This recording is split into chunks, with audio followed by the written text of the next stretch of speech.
Robert, here's a text. The text says, is it important for us to have a financial power of attorney? The answer is yes.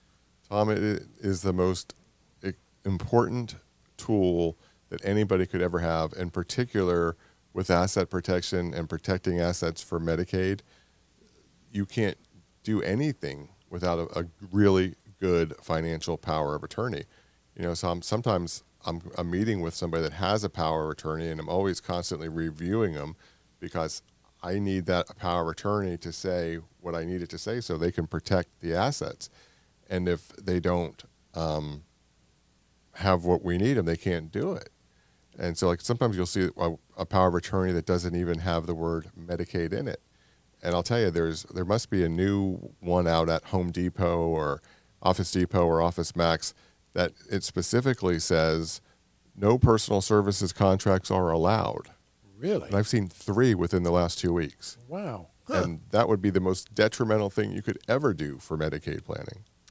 So for not only for nursing home planning, but for general purposes too, now there's some married couples out there right now listening and thinking, hey, husband and wife, we own everything jointly. What do we need a power of attorney for? But remember that even married couples have assets in their individual names, like Social Security, pension plans, life insurance, etc.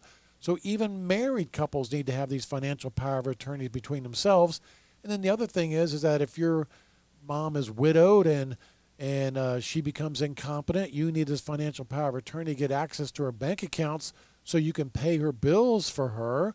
And you might be saying, oh, Tom, what's the big deal? I'll just get a guardianship going. Remember, it takes about 5 months and $5,000 to set up a legal guardianship, and all that can be avoided very simply by having a good financial power of attorney. And note that I emphasize good because not all financial power of attorneys are good, especially the ones that you buy from the office supply store. Yeah, and Tom, I've noticed also now, since COVID, banks have a very high level of scrutiny with respect to powers of attorney. So it's critical that you actually really have a good power of attorney.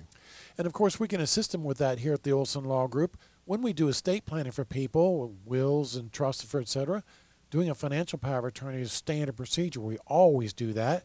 And when you do any kind of a Medicare plan for people, you always include one of those as well. Yeah, if I do a Medicaid assessment for someone, it comes with a free power of attorney. And if it's 2 people, obviously it's 2 powers of attorney because it's that important.